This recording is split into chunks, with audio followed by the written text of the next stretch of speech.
Whispers of prophecy. It was said that after the fall of Valerion, one heir survived, but they were lost, or perhaps hidden. Centuries later, Zadia was a land of magic but not of peace. Ezran had become king, yet shadows of conspiracy lurked in the corners.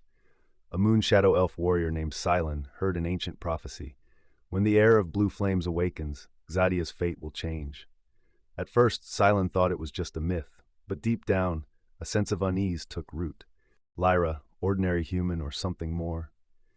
During his search, Silan traveled to a small human village where he met a young girl named Lyra. She seemed ordinary, but her eyes held something, an unspoken truth. Lyra had always had strange dreams, visions of burning wings and a powerful voice whispering, "The time is near, you must awaken." She had never understood what they meant. But when Silen arrived in the village, she felt, for the first time, that she might not be just another human. The final test. When they finally reached the ruins, an ancient guardian spirit appeared. "You are the last heir of Valerion. Magic flows through your veins, the power of the blue flames." At that moment, Lyra felt something awaken inside her. Her eyes glowed with an ethereal light, and waves of energy pulsed around her.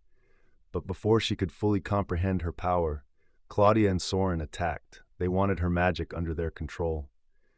The dragon awakens. Claudia tried to use dark magic to force Lyra into submission, but something inside Lyra snapped.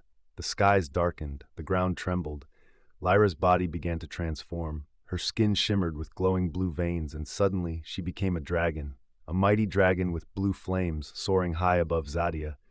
The land trembled at her roar. The people of Zadia now knew the true heir had returned. The choice, throne or freedom? Silen looked at her in awe. "Zadia needs its heir," he said, bowing, "but more than anything, it needs a leader." Lyra gazed at the sky and smiled. "I don't want a throne, I want freedom." And so, the dragon of blue flames soared into the skies, beginning a new legend. The war is not over. Is peace an illusion? After defeating Soren and Claudia, Zadia seemed at peace, but Lyra knew better. Enemies never truly disappear. "I may have won this battle," she told Silen, "but war is never far away." Silen nodded. "Then we must be ready." The lost secrets of Valerion. To understand her full power, Lyra and Silen sought out ancient texts and myths. An exiled mage, Rhaenyra, gave them an old scroll saying, "The last heir of Valerion must face a final trial. Succeed, and their power will be whole. Fail, and they will be lost forever." "That sounds too dangerous," Silen protested. But Lyra smiled. "I have to do this. I have to understand who I am." Claudia and Soren's new plan. Meanwhile, Claudia and Soren were not defeated yet. They had formed an alliance with a powerful dark entity, Nyktos, a shadow dragon from the void. "If we can stop her during the trial," Claudia whispered, "she will be gone forever." Soren hesitated. He was starting to wonder, was he really on the right side? Claudia and Soren's new plan. Meanwhile, Claudia and Soren were not defeated yet. They had formed an alliance with a powerful dark entity, Nyktos, a shadow dragon from the void. "If we can stop her during the trial," Claudia whispered, "she will be gone forever." Soren hesitated. He was starting to wonder, was he really on the right side? The ultimate decision. Lyra took a deep breath and replied, "I don't want a throne. I want Zadia to be free." The blue flames erupted around her. This time, her dragon form fully awakened, stronger than ever. Soren's doubt. Meanwhile, Soren was struggling. "Claudia, are we doing the right thing?" Claudia clenched her fists. "We have to. Zadia needs us." But did it, or was she only following their father's ambit? A new dawn, a new guardian. Lyra had passed the trial. She was now Zadia's true protector. Silen bowed. "Will you be its ruler?" Lyra smiled and shook her head. "Not a ruler, just a guardian." As the sun rose, Lyra soared into the sky, her blue flames lighting up the horizon. The people of Zadia no longer had a king, but they had something greater, a protector who would never abandon them. Shadows in the sky, Lyra had embraced her destiny as Zadia's protector, but peace never lasted long. As she soared through the skies, her sharp dragon senses picked up something unusual, a disturbance in the magical flow of Zadia. It was faint, like a whisper in the wind, but it sent a shiver down her spine. Silen, riding a moonstrider below, sensed it too. "Something is wrong," he murmured. And then, the sky cracked open. A dark portal appeared above the storm spire, its swirling shadows stretching across the horizon. From within, a creature emerged, not a dragon, not an elf, but something twisted and ancient, Nyctos's return. Soren stood atop a ruined watchtower, watching as the creature took form. His hands tightened around the hilt of his sword. "Claudia, what did you do?" Claudia stepped forward, a wicked grin on her face. "I freed him, Soren. This is the power we need to reshape Zadia." The creature was Nyctos, the shadow dragon once imprisoned by Alarion's last mages. Now free, he turned his glowing violet eyes toward the land. "At last, I am whole again." His voice was like 1,000 echoes at once. Dark magic pulsed from his form, corrupting the very air around him. The gathering storm, Lyra and Cylon rushed back to the Stormspire, where King Ezran and the Dragon Queen, Zubaya, were already preparing for battle. "This isn't just another enemy," Ezran said gravely. "This is something far worse." The other dragons of Zadia gathered, their eyes filled with fear. Even the mighty Thunderwings hesitated. Lyra landed before them, shifting back into her human form. "We need to act fast," she said. "If Nyctos spreads his corruption, all of Zadia will fall." Zubaya nodded. "Then we must fight." Soren's dilemma. Soren found himself at a crossroads. Claudia had saved him many times before, but now she was diving deeper into dark magic, too deep. Nyctos turned to him. "You doubt your path, warrior." Soren clenched his fists. "I don't want to destroy Zadia. I want to protect it." Claudia's smile faltered. "Soren, don't do this." But he had made his choice.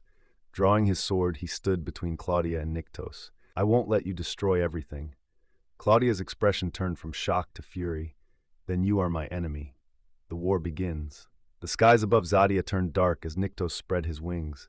His presence alone caused the very air to crackle with dark energy. From the corrupted portal behind him, shadow-born creatures emerged, twisted reflections of dragons and elves created from Nyctos' magic. Zubaya roared, and the other dragons took flight. "Defend Zadia." Ezran, standing atop a sunfire griffin, looked to Lyra. "We need a plan." Lyra, still glowing faintly with blue flames, narrowed her eyes. "We cut him off from his magic source, the portal." But before they could act, Nyctos struck first. A wave of dark energy shot toward them. Lyra barely had time to shield Ezran before they were thrown back by the blast. The war for Zadia had begun. Soren's choice. Soren stood between Claudia and Nyctos, his sword gripped tightly. "Step aside, brother," Claudia warned. "This is your last chance." Soren shook his head. "I won't let you do this." With a flick of her hand, Claudia summoned chains of dark energy, wrapping them around Soren. "You never had the strength to follow our father's path," she spat. But before she could strike, a voice rang out. "Enough!" Rayla had arrived, her twin moonshadow blades shimmering. "Soren, move!" Soren barely managed to break free as Rayla leaped forward, clashing with Claudia in a blur of light and shadow. Lyra's gambit. Meanwhile, Lyra took to the skies, her blue flames trailing behind her as she charged at Nyctos. But the shadow dragon was waiting. With a single swipe of his massive claws, he knocked her out of the air. She crashed into the mountainside, coughing as dark magic burned against her skin. Nyctos loomed over her. "You are powerful, but undisciplined. You could be so much more if you embraced your true nature." Lyra struggled to her feet. "I know who I am, and I will never be like you." Summoning all her strength, she unleashed a storm of blue flames, pushing Nyctos back. But it wasn't enough to stop him. "Then you will fall, just like Alarion before you." The portal must fall. Ezran and Zubaya fought alongside Zadia's warriors, but the shadow creatures kept coming. Then Seelan noticed something. The portal was pulsating, feeding Nyctos power. "If we destroy the portal, we weaken him," Seelan shouted. Zubaya turned to Ezran. "Can you reach Callum? We need his magic." Ezran nodded and flew off, hoping his brother would arrive in time. But Nyctos was already preparing his final move, a dark storm that would consume all of Zadia. The final battle was near. Callum's arrival. Ezran raced through the battlefield, dodging blasts of dark energy as he reached the highest peak of the Stormspire. "Callum, we need you." A gust of wind swirled around him as Callum descended from above, riding a skywing griffin. His hands already glowed with arcane symbols. He had been watching the battle unfold. "I saw what's happening. The portal is the key, right?" Callum asked. Ezran nodded. "If we destroy it, we can weaken Nyctos." Callum took a deep breath and channeled his magic. "Then let's bring it down." The shadow storm, meanwhile, on the battlefield, Nyctos spread his wings wide. "Enough games. I am Zadia's true master." and you will all bow to me." The storm around him darkened. Black lightning crackled as a powerful shock wave of pure dark magic rippled through the land, sending warriors and dragons tumbling. Lyra, still recovering from her last clash with Nyktos, barely managed to shield herself. Sylens rushed to her side. "We have to hold the line. Callum is working on the portal." But the shadow creatures were relentless. Even Zubeia was struggling against their endless assault. Claudia, standing atop a ruined tower, laughed. "You can't stop him. This is Zadia's fate now." Rayla, still battling Claudia, gritted her teeth. "Not if I can help it." She leaped forward, her blade slashing through Claudia's spells, finally knocking her backward. "Stay down, Claudia. It's over," Rayla said. But Claudia only smirked. "Oh, Rayla, you really think so?" Before Rayla could react, Claudia's eyes flashed with dark energy, and she vanished into the shadows. The fall of the portal. Callum stood at the edge of the battlefield, magic surging through his veins. He could feel the portal's energy, chaotic, pulsing, alive. "If I break this, there's no coming back," he whispered. Ezran placed a hand on his shoulder. "Then we make sure it's worth it." Callum nodded. His hands moved in the air, tracing glowing symbols as he chanted, "Aspiro, Fulminus, Destruin." A massive storm of wind and lightning shot from his hands, crashing into the portal. The ancient structure cracked, sparks of dark energy bursting from it. Nyktos roared in pain as his power weakened. The shadow creatures shrieked, their forms flickering like dying flames. Callum pushed forward with all his strength, and with one final burst of light, the portal shattered. The battlefield fell silent. Nyktos, now severed from his source of power, stumbled back. His once mighty form began to wither. Lyra stood tall, stepping toward him. "It's over." But Nyktos only chuckled weakly. "You think this is victory?" And then he disappeared into the shadows, vanishing like mist. Aftermath. The battle was won, but Zadia was forever changed. The land bore the scars of Nyktos's corruption. The sky was clearing, but dark magic had left its mark. Lyra, exhausted, looked at Selen. "It's not over, is it?" Selen shook his head. "No, Nyktos isn't dead. He's waiting." Ezran, Callum, and Rayla joined them. "Then we'll be ready," Ezran said. Soren, standing apart from the group, stared at where Claudia had disappeared. His sister had escaped. He knew she would return. "We may have won the battle," Callum muttered, "but the war is far from over." As the sun rose over Zadia, Lyra looked out at the horizon. "Let him come," she said. "This time we'll be ready."